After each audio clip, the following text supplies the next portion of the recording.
대장동 수사팀에 대한 감찰 요구를 하기 위해서 오늘 이 자리에 섰고요. 그 관련된 기자회견 진행을 하겠습니다. 오늘 함께해 주시는 분들 먼저 소개를 해드리겠습니다. 저희 위원회 김기표 의원님 함께하고 계십니다. 네, 그 옆에 이희성 변호사님, 네, 제 좌측으로 전윤기 의원님, 네, 그리고 신한철 변호사님 함께하고 계십니다. 저는 조작기소 대응 특위의 한준호 위원장입니다. 오늘 우리 특위는 내일 법무부와 인권침해점검 TF에 대장동 수사팀에 대한 감찰을 요청할 예정입니다. 어제 긴급 기자회견을 통해서 저희가 말씀드렸습니다만 대장동 사건의 수사 과정에서 정치검찰의 조작과 왜곡 행위의 정황이 차례로 드러나고 있습니다. 남욱 변호사의 증언이 뒤집히고 철거업체의 진술이 바뀌었습니다. 과연 대장동의 사건, 이 진실은 무엇인지 수사팀을 향해서 묻지 않을 수가 없습니다. 이번 기자회견은 대장동 수사팀에 대한 감찰이 필요한 사유에 대해서 국민 여러분께 소상히 설명드리고자 마련한 자리입니다. 우리 특위는 검찰이 권력의 하수인으로서가 아니라 국민의 권익을 위해서 복무하게 될 때까지 지속적으로 감시와 비판을 이어가도록 하겠습니다. 이 사안을 지켜보고 계시는 국민 여러분께서도 힘을 보태주시기 바랍니다. 이어서 기자회견 이어가겠습니다. 네, 존경하는 국민 여러분, 언론인 여러분, 오늘 더불어민주당 정치검찰 조작 기소 대응 특별위원회는 대장동 수사 과정에서 드러난 정치검찰에 대해 내일 법무부에 감찰 의뢰를 한다는 사실에 대해 알려드리려고 합니다. 이미 어제 더불어민주당 정치검찰 조작 기소 대응 특별위원회는 기자회견을 통해 대장동 수사 과정에서 드러난 정치검찰의 조작과 왜곡을 규탄했습니다. 그 자리에서 우리는 분명히 밝혔습니다. 남욱 변호사의 법정 증언, 그리고 철거업자 A씨의 진술서 등 구체적 증거를 통해 드러난 사실은 명백했습니다. 유동규 전 본부장이 남욱으로부터 받은 3억 원은 정진상 실장이나 김용 부원장에게 전달된 뇌물이 아니라 개인 채무 변제였다는 정황이 확실하게 드러났습니다. 그럼에도 불구하고 검찰은 이러한 객관적인 정황은 애써 무시한 채 사실을 왜곡하고 진술을 조작하여 마치 이 돈이 정진상 실장과 김용 부원장에게 전달된 것처럼 기소했습니다.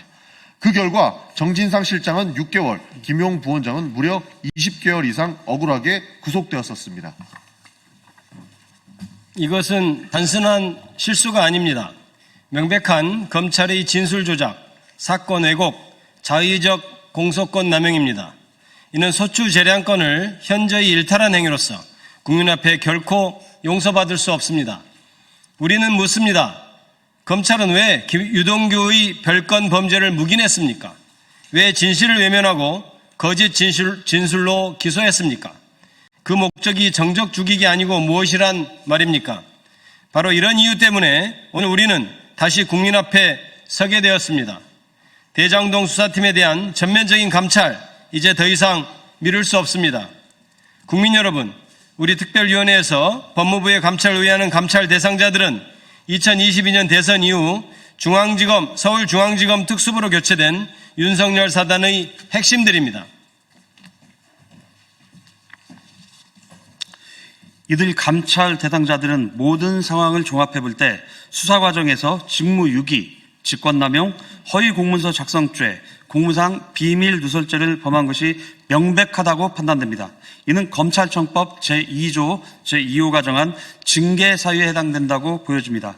이들은 핵심 피의자 수사 축소 의혹에 더하여 중요한 증거와 진술을 외면하였고 윤석열 당시 검사의 조우영 수사 특혜 제공 의혹과 같은 특정 정치인 사건 배제 의혹, 권력에 불리한 부분을 건드리지 않았다는 등의 의혹을 받고 있습니다.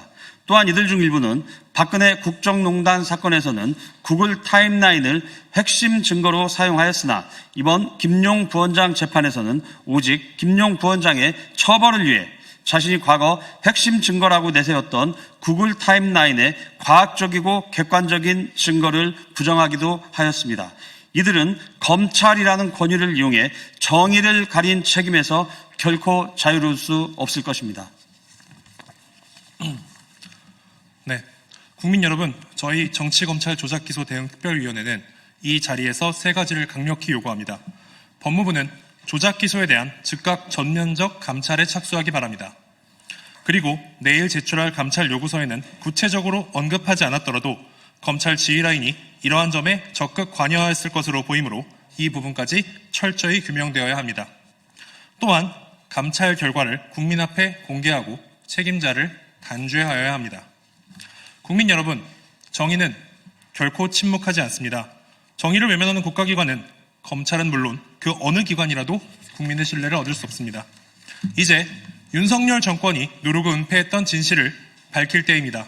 그동안 권력의 하수인 노릇을 했던 검찰에게 책임을 물어야 합니다. 더불어민주당 정치검찰 조작기소 대응특별위원회는 검찰의 조작으로 왜곡된 진실을 밝히기 위해 끝까지 싸울 것입니다. 감사합니다.